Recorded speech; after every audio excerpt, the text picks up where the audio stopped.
Hello and welcome to this week's episode of NLDR, the Narrative Lectionary Podcast for people on the go.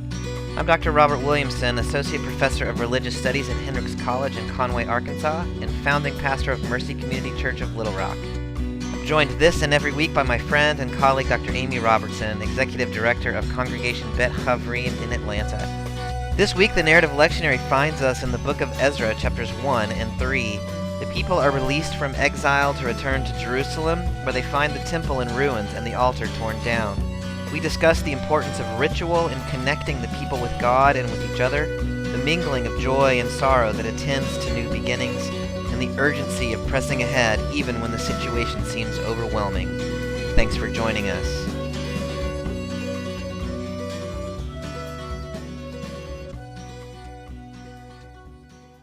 Hey Amy, how are you this week? I'm good, Bobby. How are you? I'm doing really well. So, this week we are in Ezra chapter 1 a little tiny bit and then chapter 3. Mm-hmm. So, what kind of background do you think we ought to have about the book of Ezra? So, the book of Ezra begins sort of where Chronicles ends, at the end of the exile, and moves us sort of into the Second Temple period. And we'll, read this week about the construction of the Second Temple. So we talked last time a little bit about historically what's going on. Babylon, who had first conquered Judah and sent a lot of Judeans into exile, Babylon has now been conquered by Persia. But many of the Judeans that were sent into exile are still in exile. So just to place us historically, we're the first year of King Cyrus, which is 538 maybe, or 537. The exile proper, the destruction of the temple, took place in 587, 586. And so basically, it's been 50 years that the Jews have been in exile. So the people, and we'll see this becomes important in chapter 3, but many of the people who are returning are not the same people who were exiled. They are the children and maybe the grandchildren of people who were exiled. Yeah, 50 years is a long time. Long time. Not as long as I used to think it was. True story. So, all right.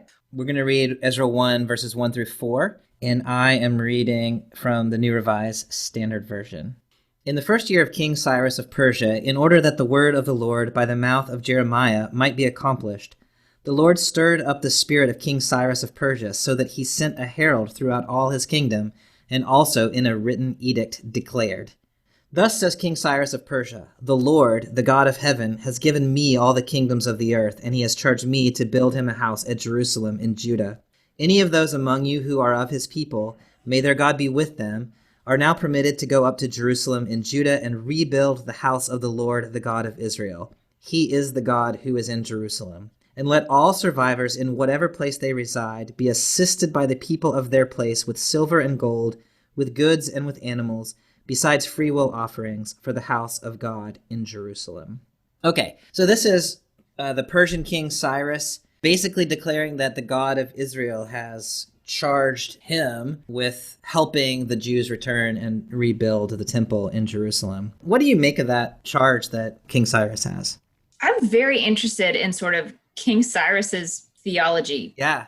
King Cyrus believes that the God of Israel has charged him with this task, right? Yeah. King Cyrus also refers to the God of Israel as the Lord God of heaven.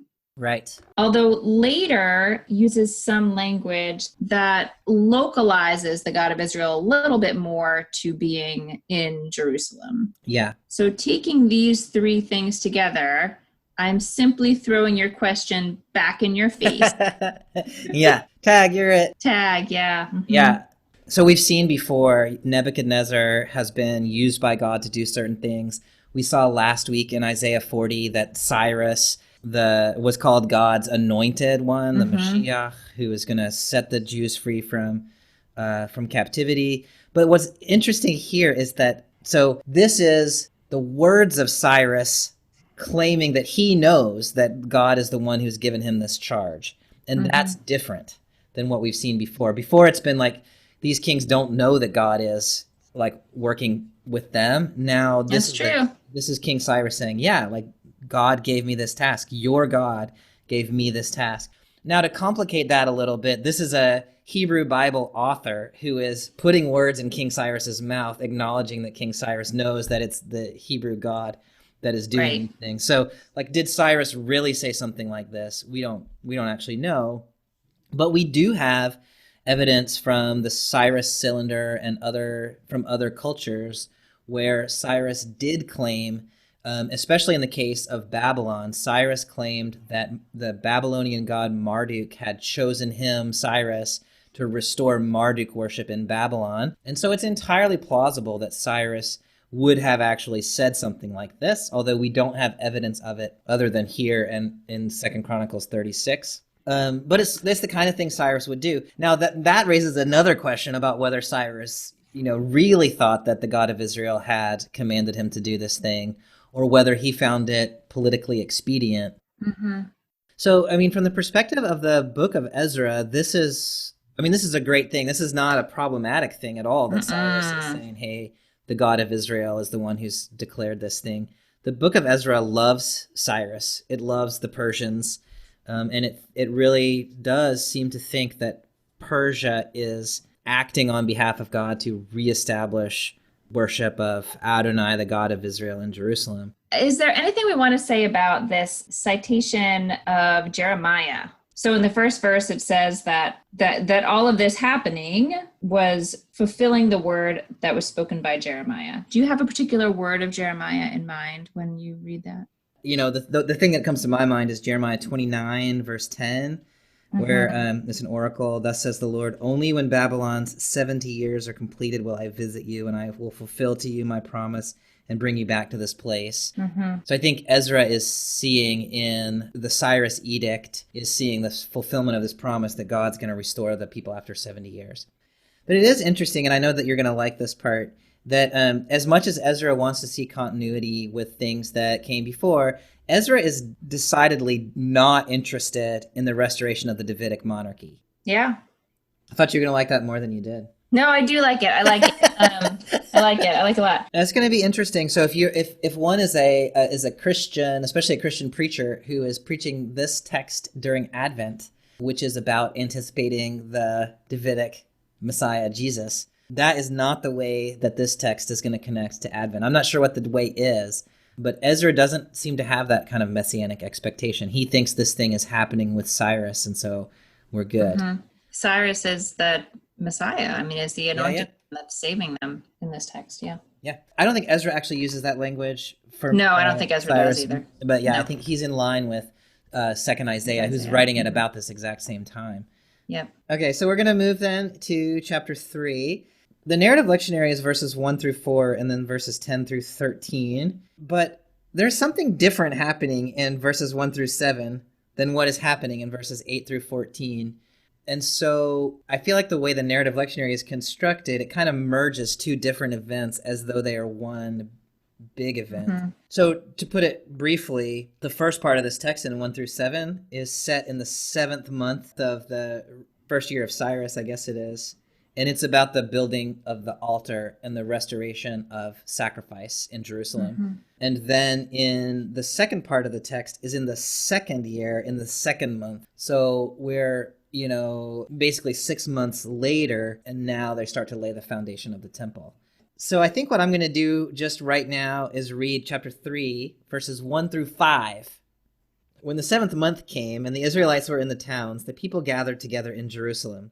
Then Jeshua, son of Jozadak, with his fellow priests, and Zerubbabel, son of Shealtiel, with his kin, set out to build the altar of the God of Israel, to offer burnt offerings on it, as prescribed in the law of Moses, the man of God.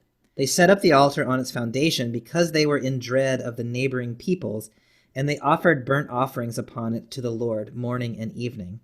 And they kept the festival of booths as prescribed, and offered the daily burnt offerings by number according to the ordinance as required for each day, and after that the regular burnt offerings, the offerings at the new moon and at all the sacred festivals of the Lord, and the offerings of everyone who made a free will offering to the Lord. Could you just talk a little bit about, why the urgency, do you think, about starting sacrifice before doing anything else? I mean, I think at that time, sacrifice was seen as like the primary way of connecting and having communion with God. And so that was part of the horror of the temple being destroyed and the temple cult sort of ceasing to exist, was that they didn't have that sort of, communicate, not really communication, but it's like, sharing a meal. They didn't have a way to, that was their primary outlet for connecting to God ritually. Yeah. So it makes sense to me that before they go about building this whole magnificent structure, the first thing they're going to want is an altar, a simpler altar where they can make sacrifices. I do wonder at the sentence that says, because they were in fear of the people of the land. But you figure, the Jews have been gone for 50 years and Jerusalem has been in ruins. Mm-hmm. And so the people from around Jerusalem, like suddenly I think probably found that they had become more important, right? Because the kind of urban center was no longer there. And so when the people come back with this edict from Cyrus, they see their power slipping away from them. And so they give a hard time to the returnees all the way from here, all the way down into the time of Ezra and Nehemiah 100 years later. We have an image of Nehemiah who they're rebuilding the wall of Jerusalem, and they're like stacking rocks with one hand and holding their spear in the other hand in case they get attacked while they're doing it. And so this is, until Jerusalem gets reestablished, there's this kind of tension between the people of the land and the people who've come back. There's a rabbinic text that points out that when in the book of Joshua, when the Israelites first went into the land, one of the first things they did also was to build an altar, which sort of draws this parallel of like, this is not a conquest, like it's not depicted as a conquest in Ezra and Nehemiah, but they're moving into a place where other people are and, are reestablishing something and it's sort of from their history, and they have this edict, but for the people there, that's not such a win. Yeah, that's absolutely right. And that connection to Joshua is really interesting. When you go back to the book of Joshua, and when the Israelites first cross into the land, the first thing they do is circumcise themselves, which is a terrible battle strategy. And then they celebrate the Passover. And so there's this sense like, a logical strategy would be, cross the river, defeat the enemy armies, and then establish and worship. Then set up your then circumcise worship. Yourself. Yeah. And so you could also imagine with the returnees from exile, the thing to do would be to come back, rebuild the wall of Jerusalem, rebuild the temple, and then start sacrifices. And they're kind of doing it backwards of what you would expect, even though they seem to be afraid of the people. But they say the first thing is we've got to reestablish our relationship. I like the way you said that. We've got to reestablish our relationship with God through these sacrifices, because that's the thing on which everything else depends. Right. That's the oxygen mask, right? Yeah, exactly. Yeah, I like that. Yeah.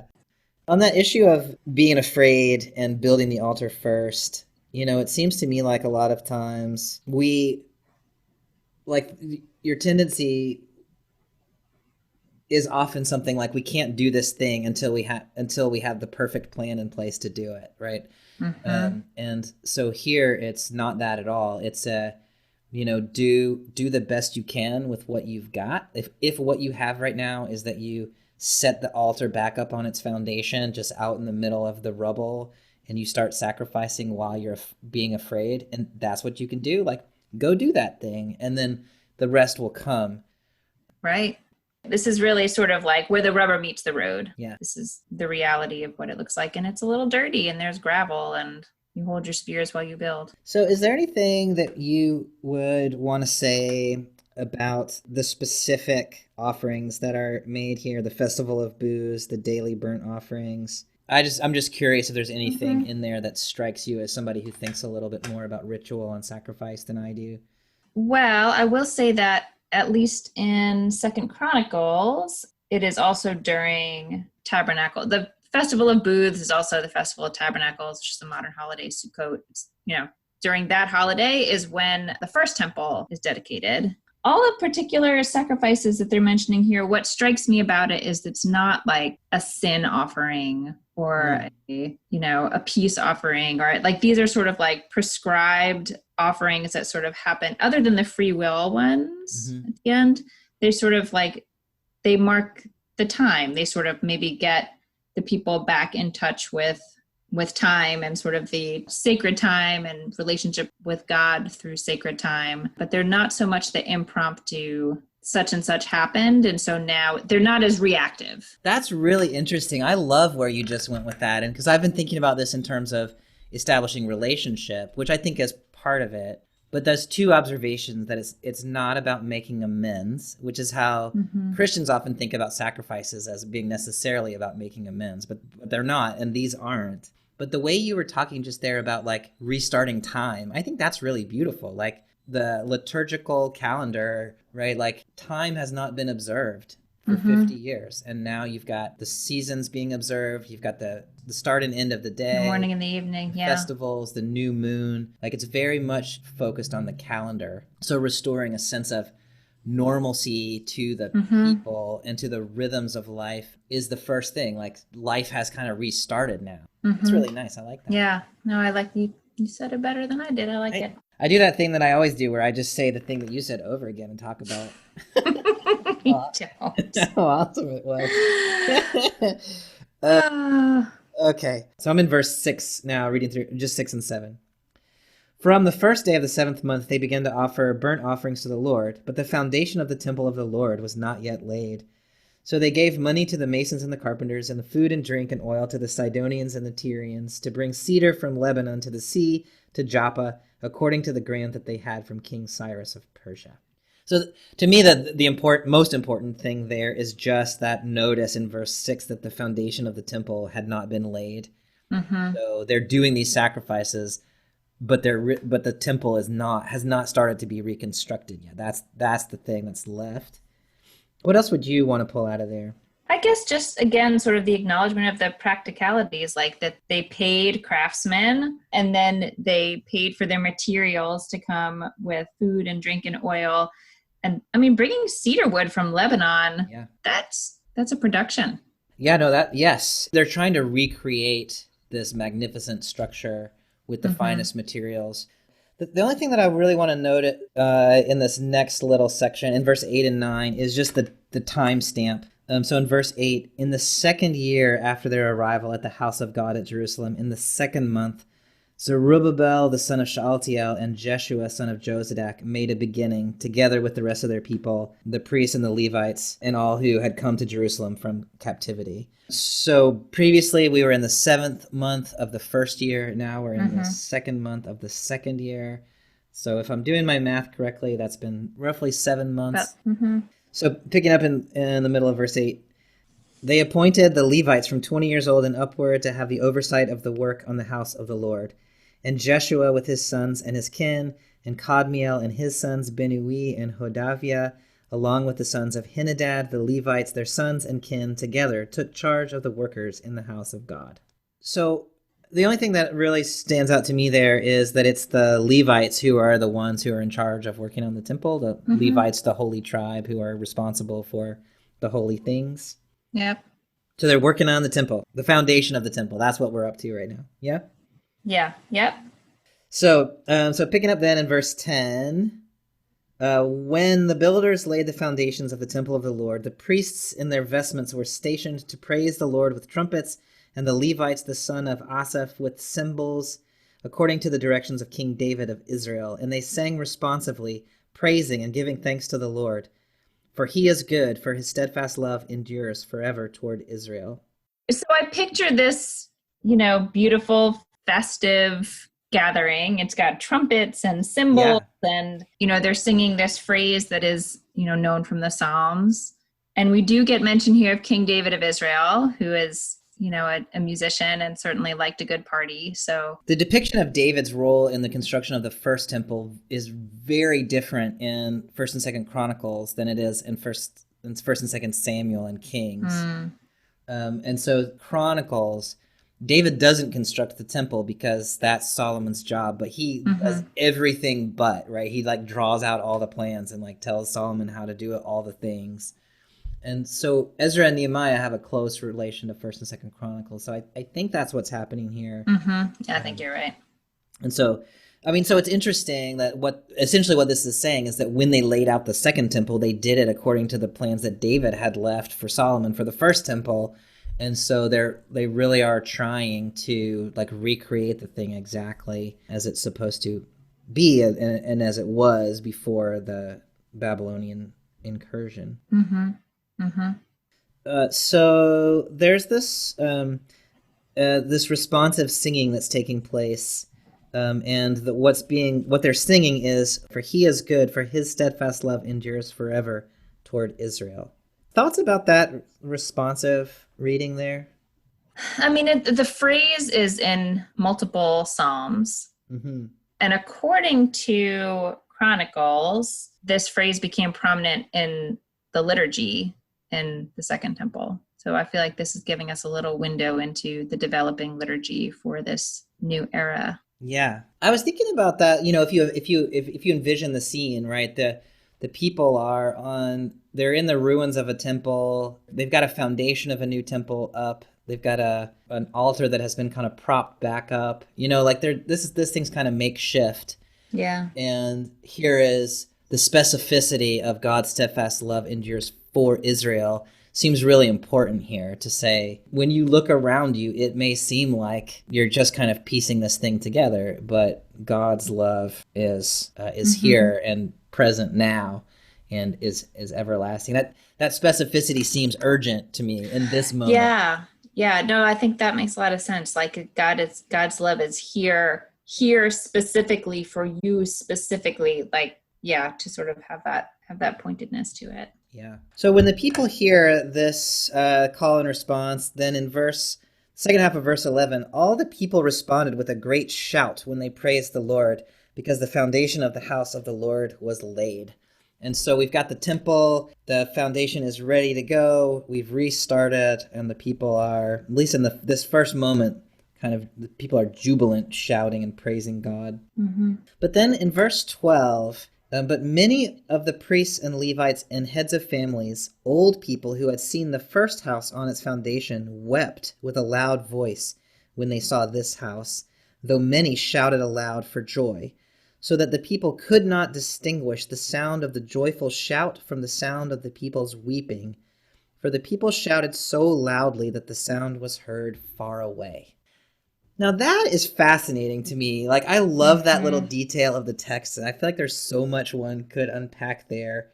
These couple of verses, I think, are just exquisite. Yeah. This idea of like the old folks who had been there for the first temple and had survived the exile and are now coming back to this place of their trauma at the same time that this new temple is sort of being born, and the people are being told, like, everything is the same as it was. We're doing everything the same as it was. Like, this is all this is all one continuous line, and we're just sort of turning back the clock to how it was.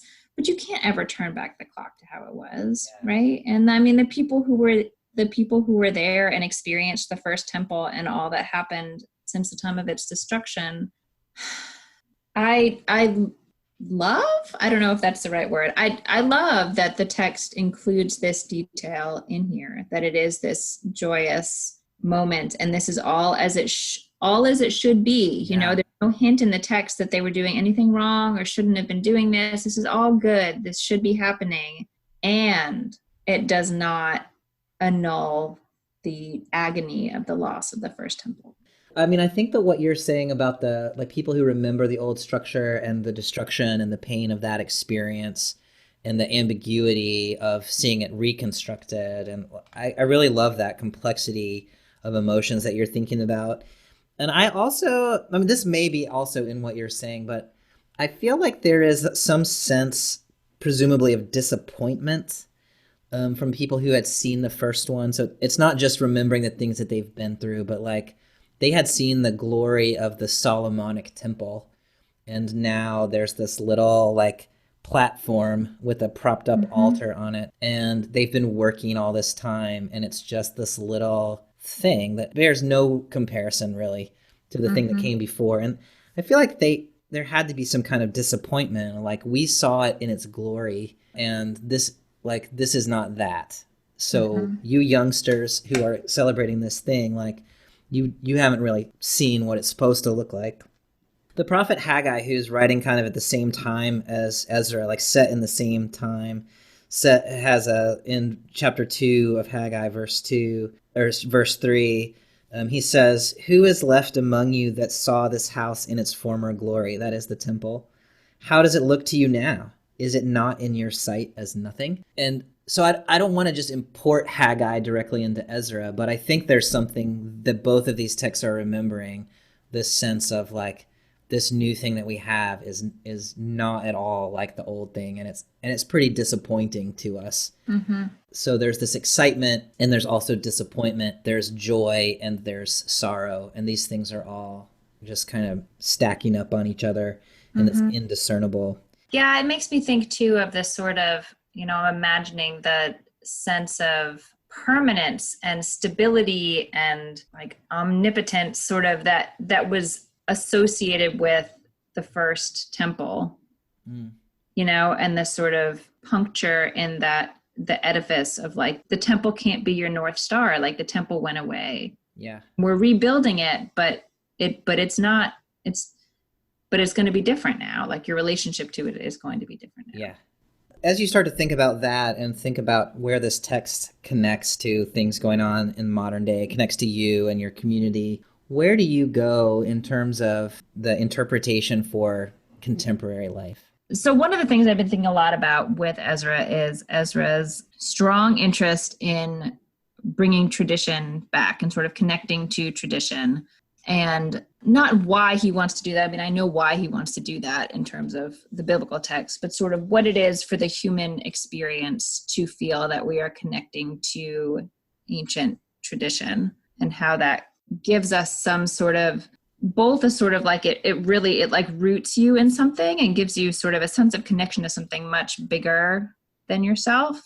And I want to say in some ways, like it changes your perception of time. Like if you feel connected to something that existed generations ago and that will exist generations in the future, there's sort of a blurring of the present moment into the past and the future that I think can be quite lovely. I guess this text has me thinking about ritual. Yes. And sort of ritual and human connection to time or timelessness. Yeah. And how ritual helps us cross over generations. Yeah. And, it's hard to do, but I think that's one of the roles of ritual in my tradition, at least. That's lovely. And so when you're thinking then about the restarting of the sacrificial calendar, like we've talked about in terms of like reorienting time and reconnecting the relationship to God, but you just kind of introduce this idea that's also connecting you to previous generations of the community.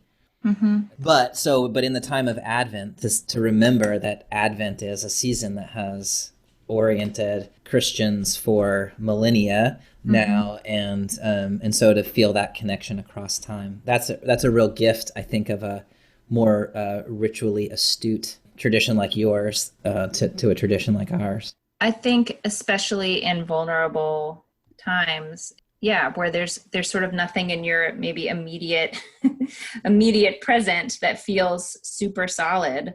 Ritual connections across time can sort of do that. And I think that's a great point relating to Advent and this sort of, vulnerability of the darkness of December and the period of waiting. Mm-hmm. I think that's a really beautiful connection. Mm. What about you?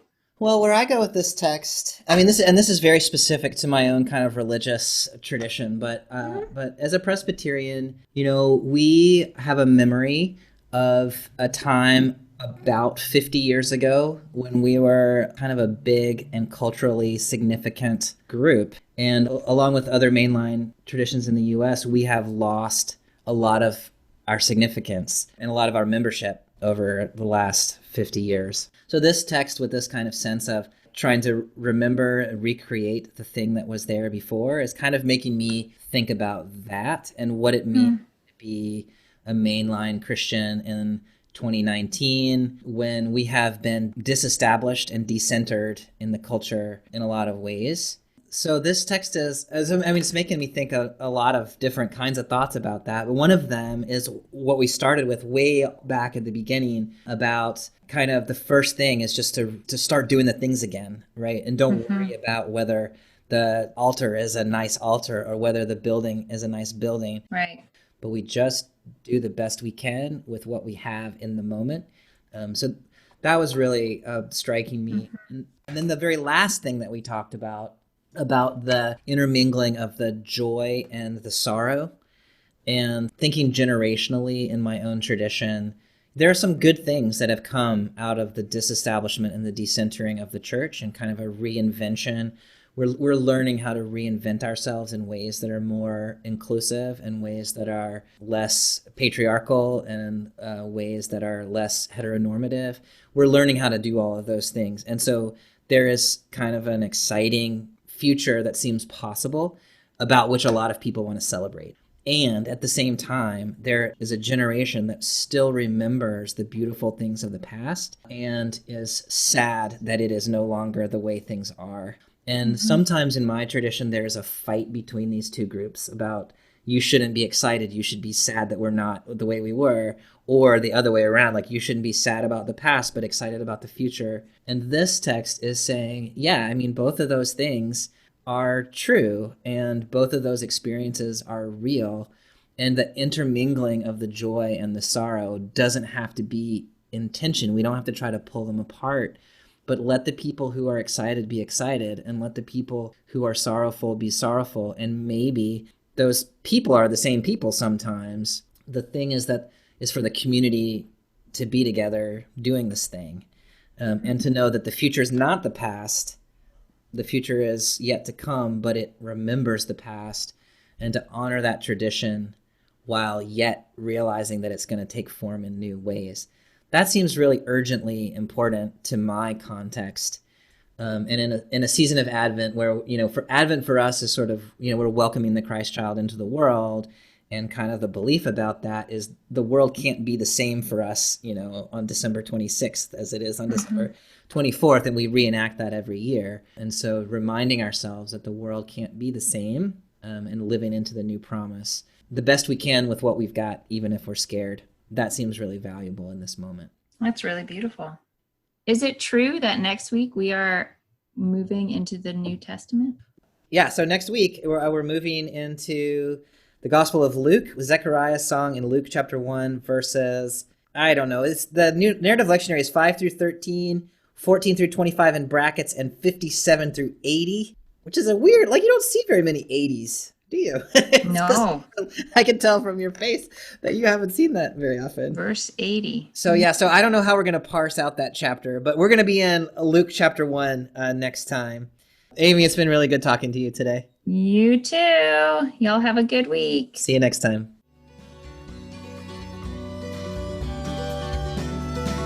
Thanks for joining us for this episode of NLDR, the Narrative Lectionary podcast for people on the go. We'll be back here next week as we begin our foray into the New Testament with the story of Elizabeth and Zechariah and the miraculous birth of John the Baptist. We'll see you then.